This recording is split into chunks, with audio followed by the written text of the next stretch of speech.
여러분, 우리가 새벽에 수요일에 계속 요한계시록 6장까지 말씀을 묵상을 했습니다.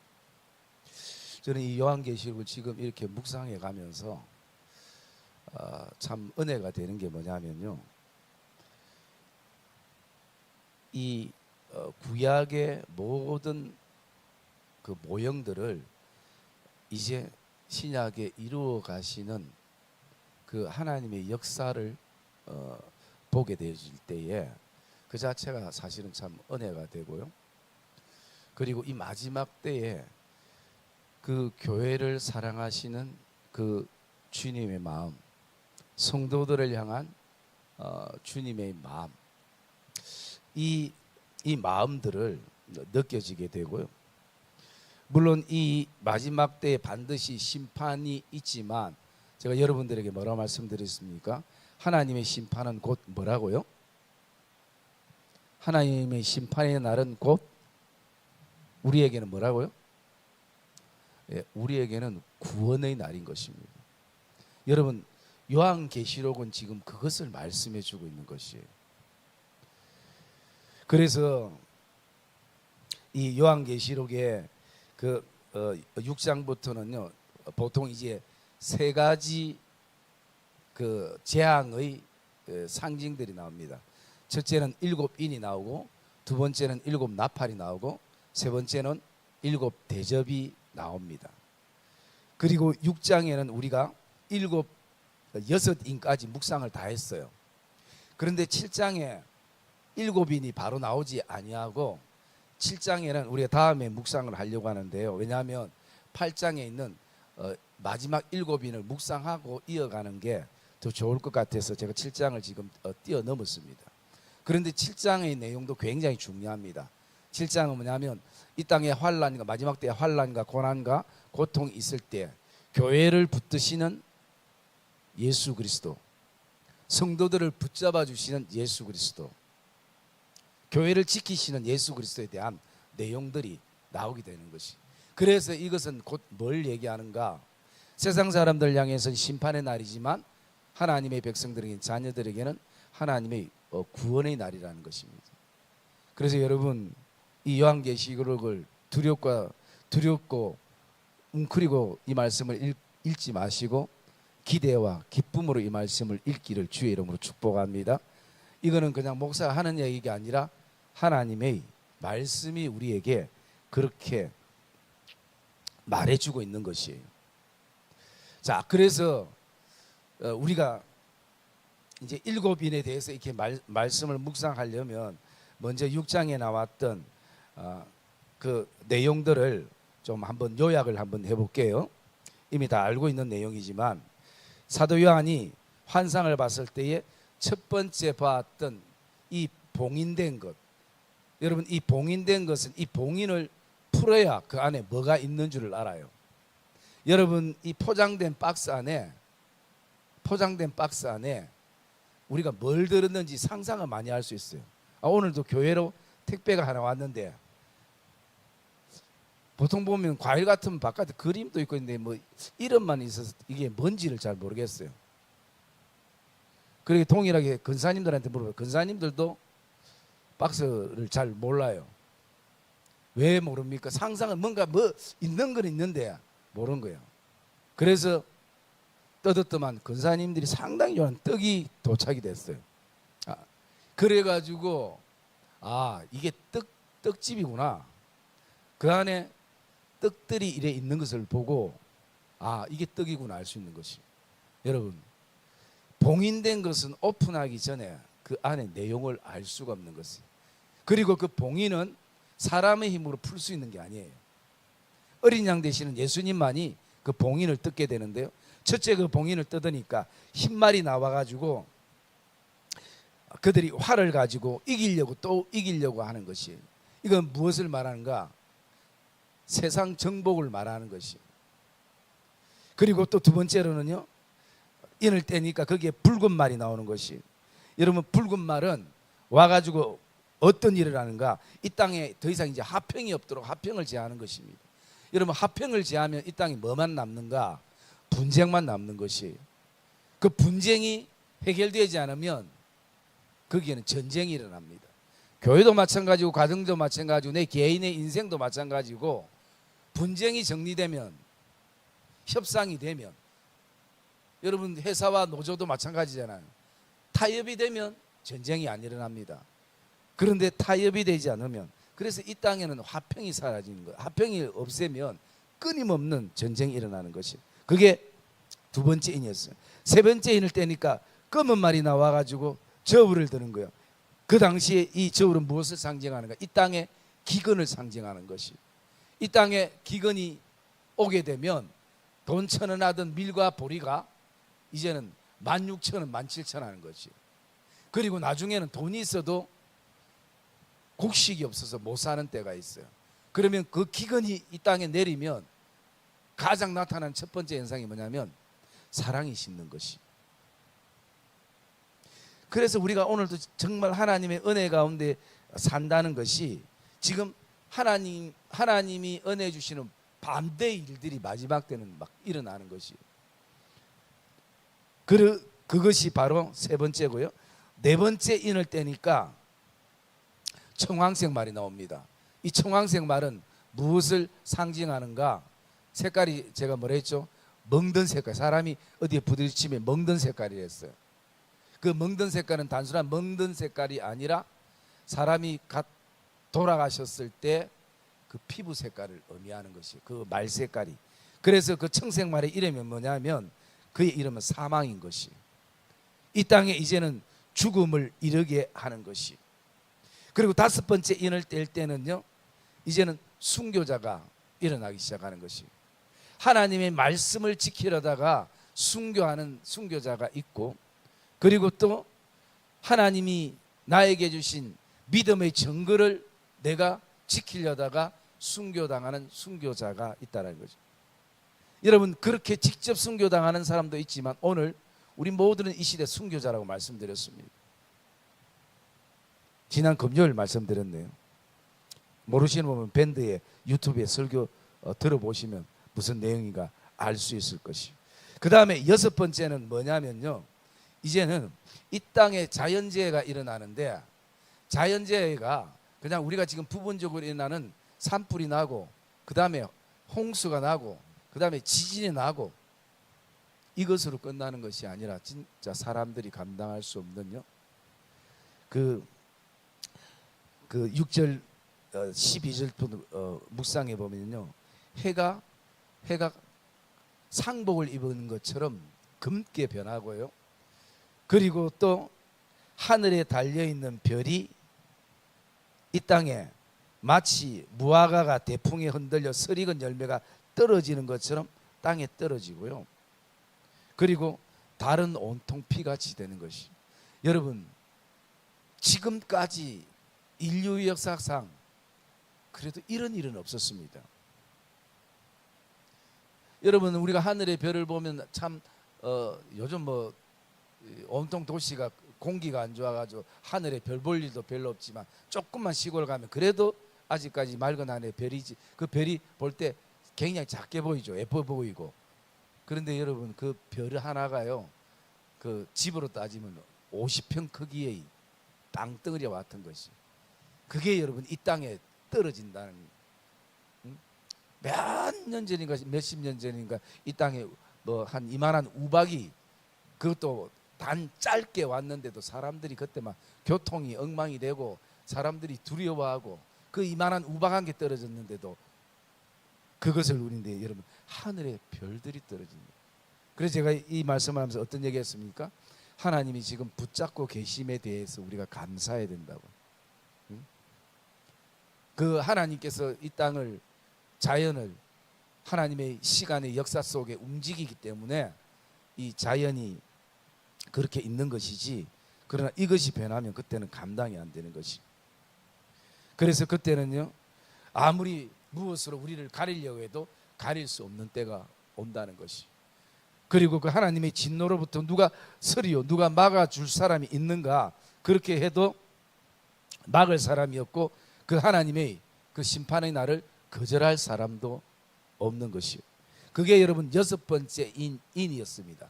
봉인된 안에 내용을 뜯어보니까, 그리고 오늘 우리가 7번째 인을 예수님이 여셨어요. 그 여실 때에 그 상황은 어떤 상황이었는가? 하늘이 반시쯤 고요하더라라고 말씀했습니다. 여러분, 이것은 적막함을 말하는데요. 어떤 목사님은 이것을 가지고 이렇게 표현했습니다. 이것은 그 사람들이 그 오케스트라가 있잖아요. 오케스트라가 이제 연주회를 하기 전에는 이 악기를 다 튜닝을 합니다. 여러분, 그 튜닝을 하는 시간이 굉장히 시끄러워요. 왜? 튜닝하기 때문에 제음을 찾아서 지금 작업하기 때문에 예쁜 소리가 안 나요. 막 시장에 시끌시끌하는 소리보다 더 예민하게 들려지는 소리가 막 들려요. 그렇게 막 소리가 나다가 지휘자가 딱 서면 그때부터는 조용해지는 것입니다. 이것은 단지 시간의 흐름을 말하는 것이 아니라 이런 어떤 초연의 어떤 잠잠함을 말씀하고 있는 것이, 모두 대기하고 있는 것이.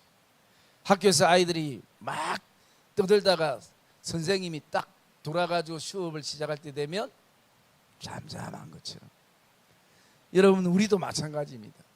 우리도 마찬가지로 자기가 갖고 있는 악기가 최고인 것처럼 그렇게 시끄럽게 떠들고 자랑하고 뭐 기타 등등 하다가 하나님 앞에 서면 다 잠잠하게 되어지는 것이, 지금이 바로 7인일 뗄 때 지금 상황이 그런 상황인 것을 말씀하고 있는 것이.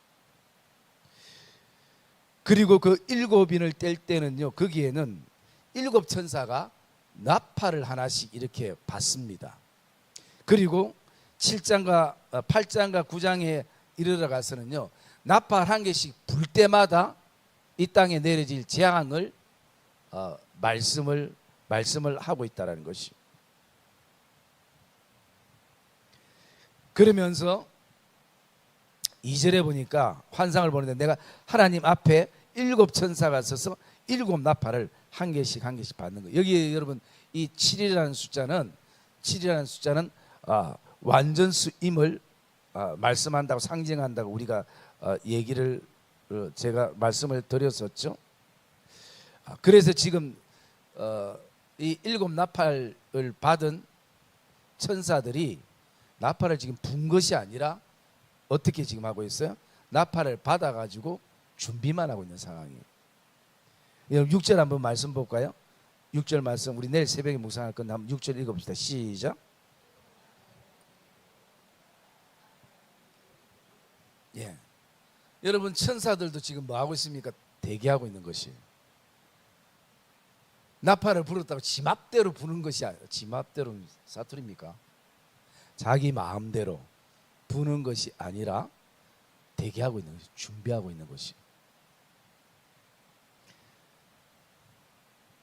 그런 어떤 내용들이 지금 이제 7째 인 안에 보여지는 환상입니다. 그런데 여기에 또 다른 천사의 모습을 보는데요, 그게 어떤 모습이냐면, 우리 3절 말씀 한번 읽어봅시다. 3절 말씀 시작.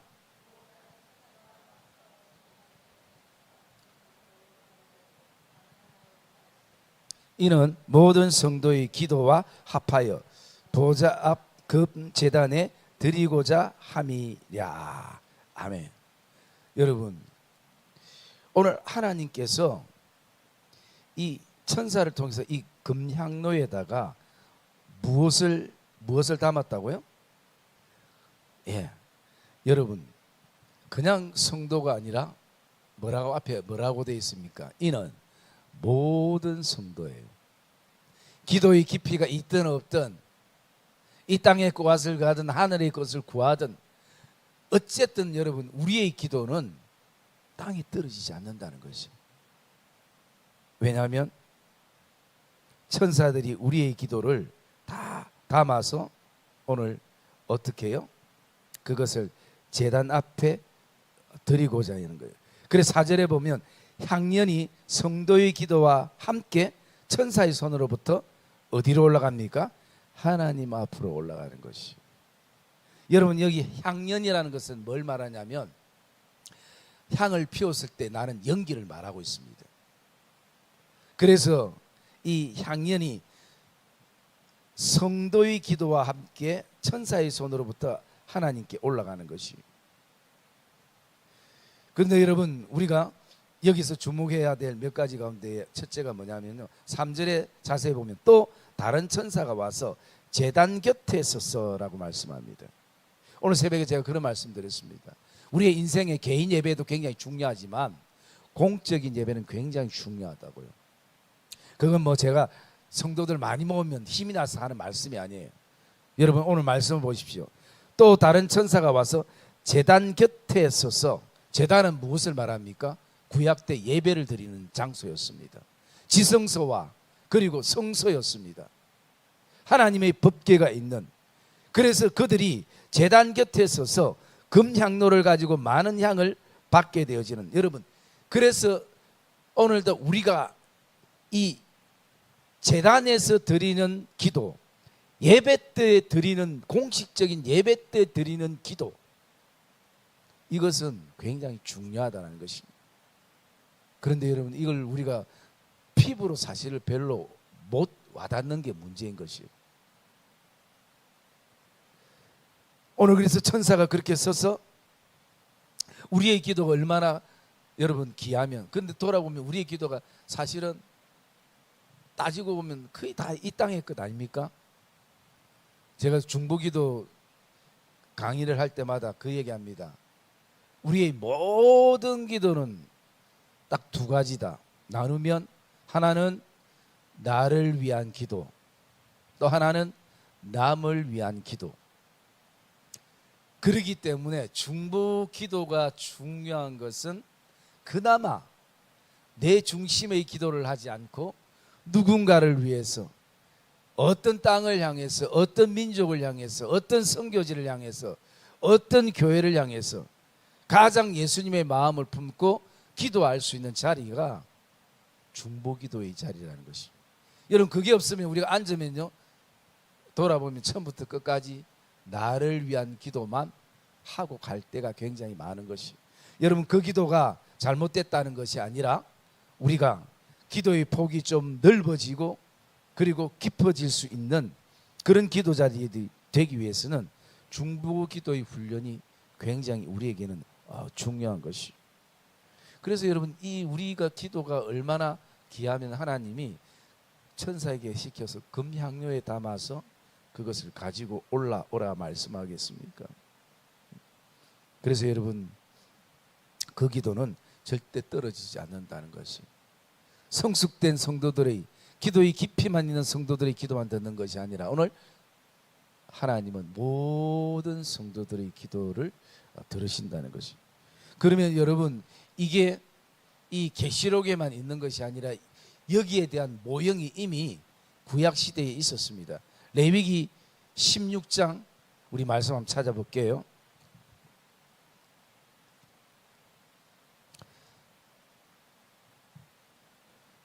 자, 레위기 16장 우리 12절.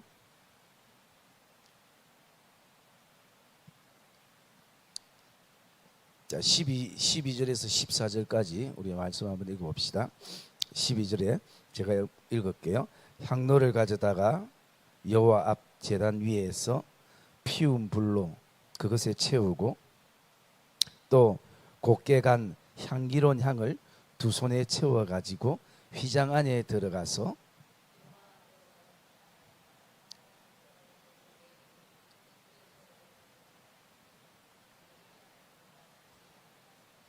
같이 읽읍시다. 그는 또 수송아지의 피를 가져다가 손가락으로 속죄소 동쪽에 뿌리고 또 손가락으로 그 피를 속죄소에 7번 뿌릴 것이며. 여러분, 하나님께서는 모든 제사를요 아주 디테일하게 앞으로 성도들이 드릴 예배와 성도들이 살아가야 될 삶과 어쩌면 가장 복음이 뭔지를 요한계시록에도 우리에게 잘 말씀해 주고 있다는 것입니다. 여러분, 우리가 이 레위기 제사법이 참 어렵잖아요.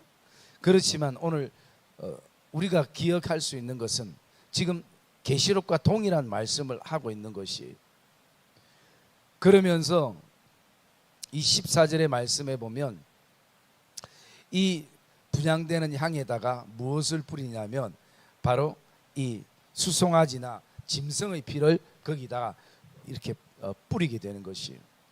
그것은 학자들이 얘기할 때 이런 얘기를 합니다. 그 의식은 무엇을 말하는가? 결국 이 레위기의 제사의 의식은 어린 양 되시는 예수 그리스도께서 죽으심을 통해서 그 피 흘림을 통해서 그 피가 그 성도들에게 기도에 묻어지는 그런 과정을 말씀하고 있고, 그리고 이 요한계시록에도 동일하게 말씀해 주고 있는 것이라는 것입니다. 그러면 이것이 우리에게 오늘 어떤 의미입니까? 우리에게 이런 의미가 있는 것입니다. 우리는 이제 모두가 제사장입니다. 목사만 제사장이 아니라 여러분도 하나님 앞에 거룩한 제사장이요, 또 뭡니까? 너희는 그리스도 예수 앞에서 거룩한 제사장이요, 왕같은 자, 그런 거 있죠. 자, 그래서 왕같은 제사장이요, 거룩한 나라요, 하나님의 백성이요.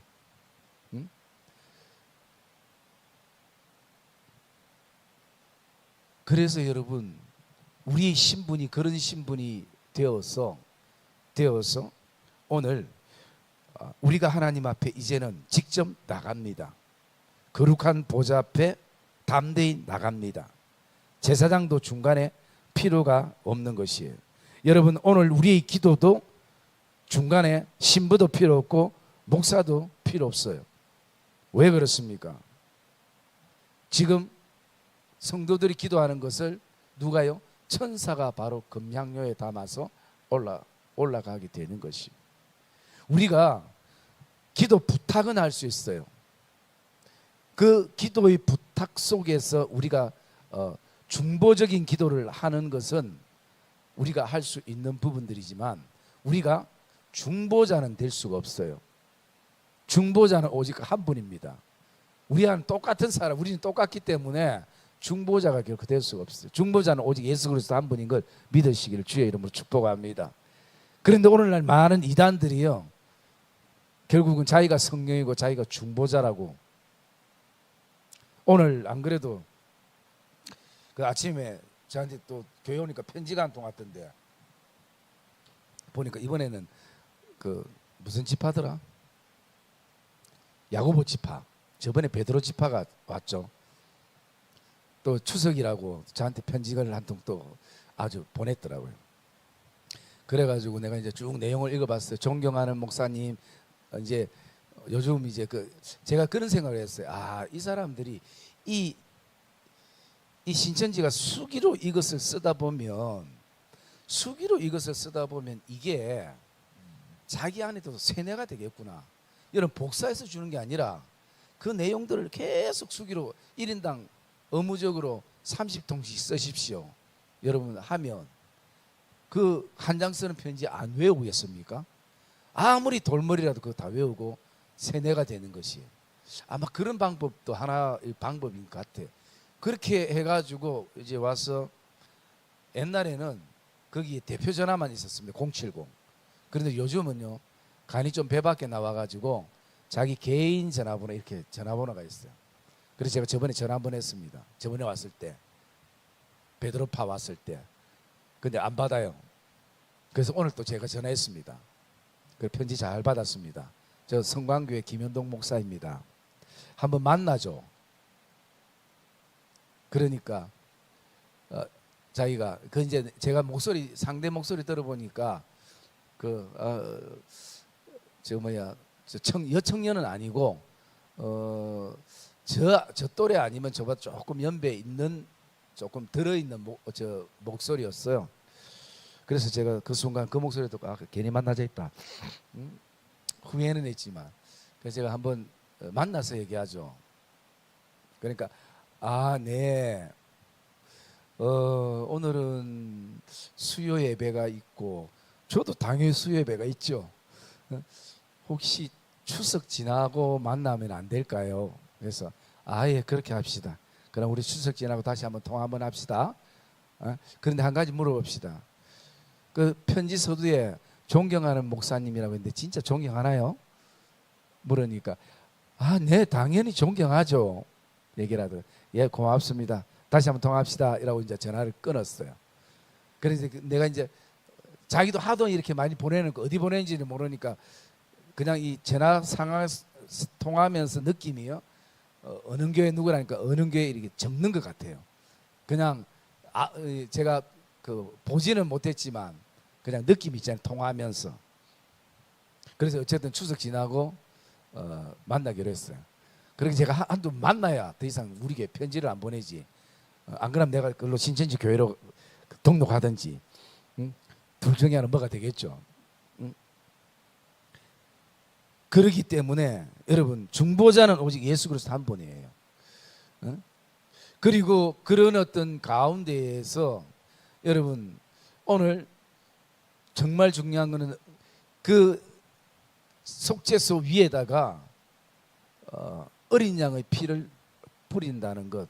그것은 오늘날 우리에게 적용을 해보면요, 우리가 왜 하나님이 모든 기도를 때로는 대도 안 한 기도까지도 내 욕심적인 기도까지도 하나님께서 일단 다 받으시는가?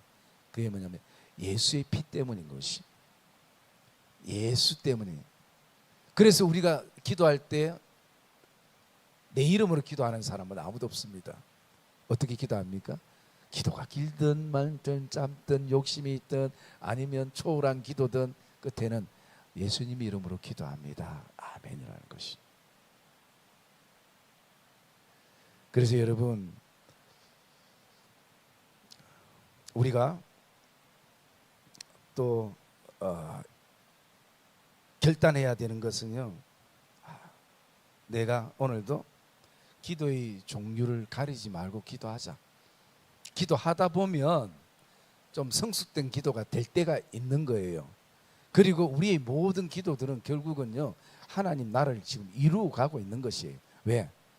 그 기도가 중간에 예수님께서 뭐 하십니까? 정화를 시키시는 것이. 정화를.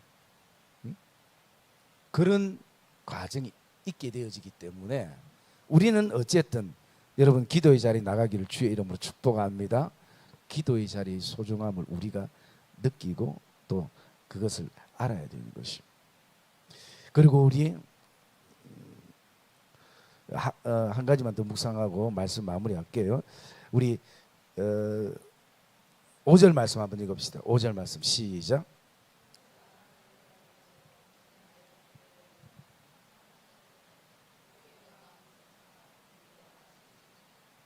네.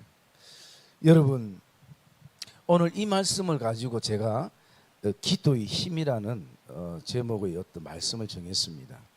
여러분 지금 천사가 가지고 있는 이 향로는 뭐가 담겨져 있다고요? 성도들의 기도가 담겨져 있죠.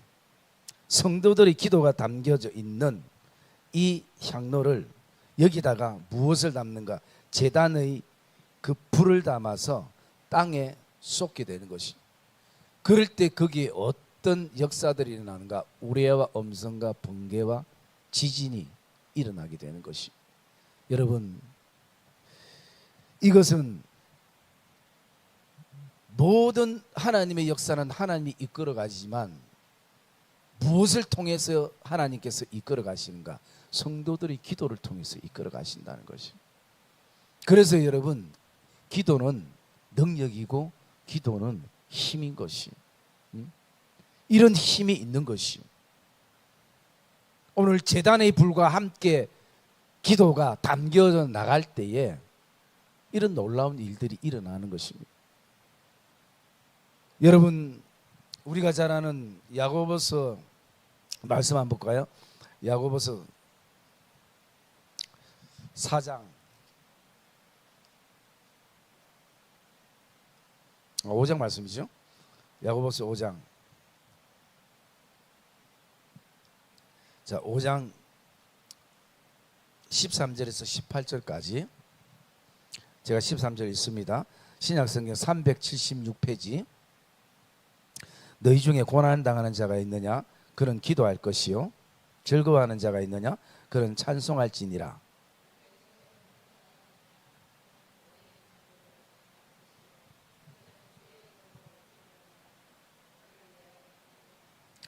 믿음의 기도는 병든 자를 구원하리니 주께서 그를 일으키시리라. 혹시 죄를 범하였을지라도 사심을 받으리라.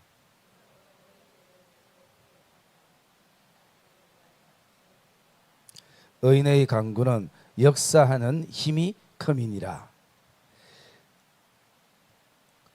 뭐 뒤에까지 읽어야 되는, 뒤에는 시간상 여러분 생략하고요. 여러분 오늘 16절 마지막 절에 보면 어떤 말씀을 합니까?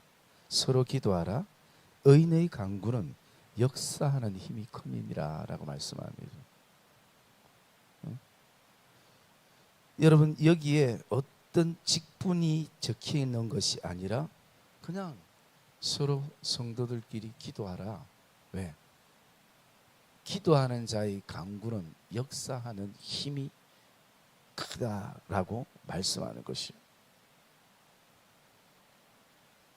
그러기에 우리는 서로 기도하는 자들이 되어야 하는 것입니다.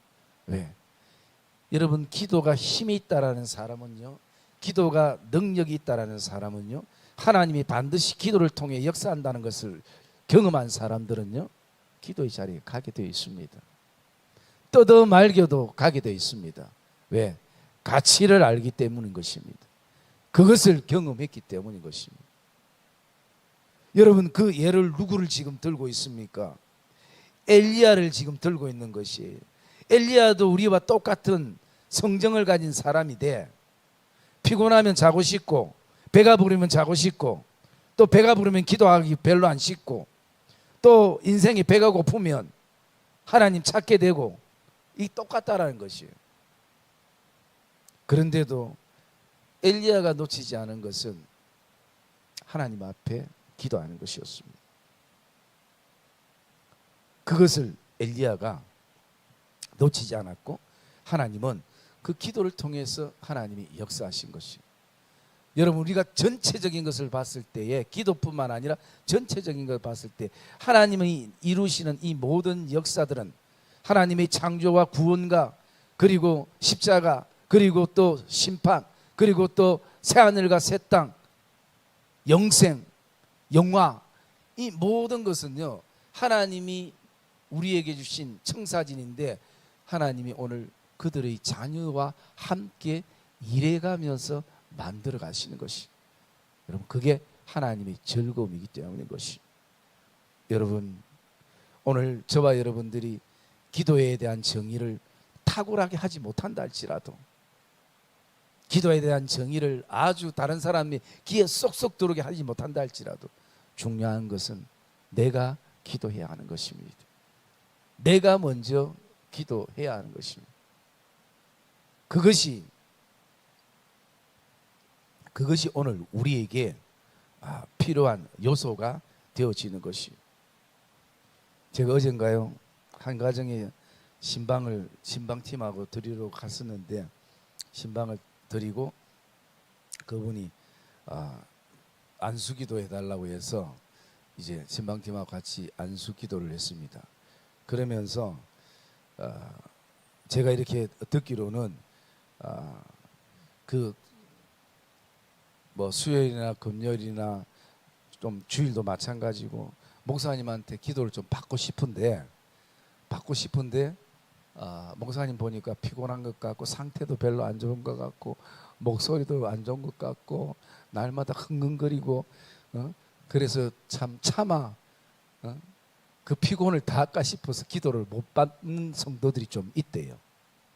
그래서 제가 그랬습니다. 나 성도들 오해했다고. 우리 성도도 그 수준 다 넘은 줄 알았더만 아직도 그런 인간적인 생각을 하고 안타까운 성도들이 있었구나. 그래서 제가 뭐라고 했냐면 그런 얘기했습니다. 내가 죽을지언정, 내가 아플지언정 기도해 주겠다고. 응? 여러분 기도 받고 싶고 감동이 되면 오세요. 오서 여러분들이 기도 받으세요. 그 대신 한 가지, 저는 능력은 없습니다. 뭐 저 능력 있으면 저 우리 교회 안 있죠.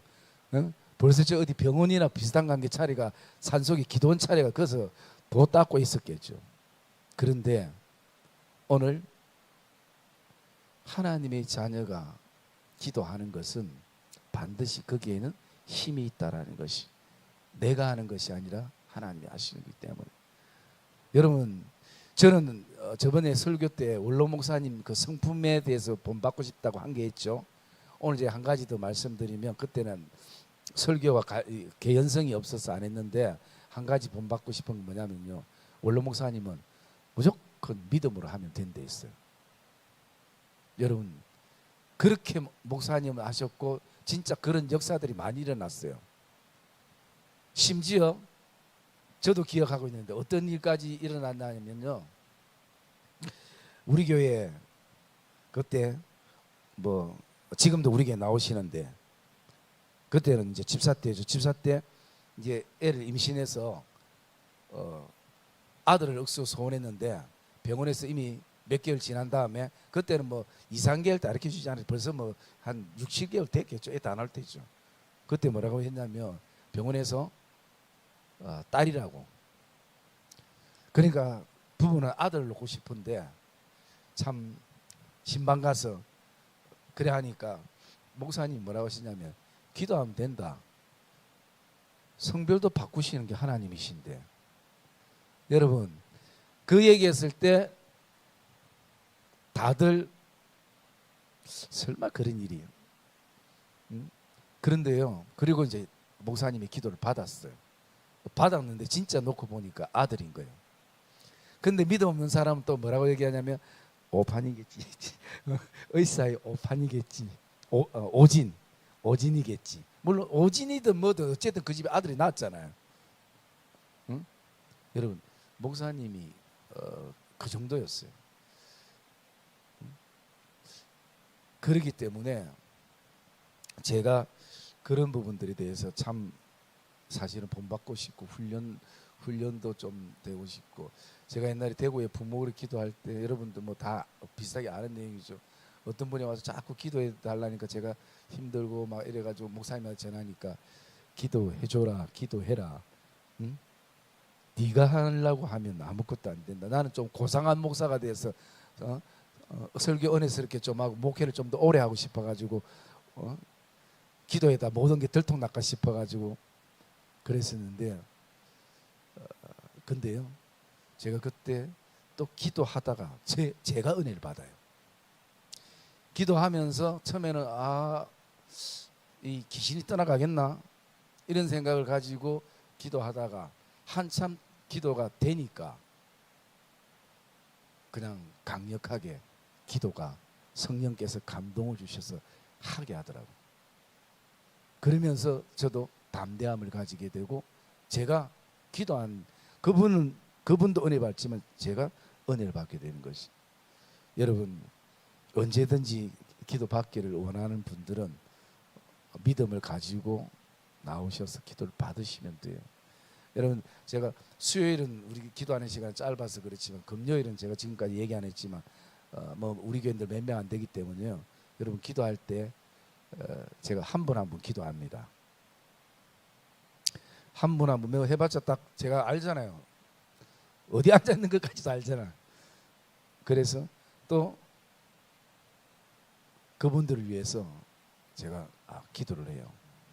여러분, 교회 가장 성도들이 모을 수 있는 것은 기도의 힘인 줄 믿습니다. 네. 지금도 하나님의 역사는 초자연적인 역사도 일어나고, 어쩌면 크고 작은 일들 여러분들이 아마 이미 다 경험했던 내용들이기도 하는 것입니다. 그래서 오늘 우리의 기도가 금향료에 담겨져서 올라가기 때문에 오늘 어떤 기도도 그리스도의 보혈로 희석되어서 하나님께 드려지는 것, 그리고 또 나가서 오늘 저와 여러분들이 이런 기도의 힘이 성령의 제단의 불로 함께 연합될 때에 사람들이 이룰 수 없는 놀라운 일들이 일어나게 된다는 것, 그것이 하나님의 역사인 것을 저와 여러분들이 오늘도 가슴에 품고 정말 행복한 기도자들이 되기를 주님의 이름으로 축복합니다.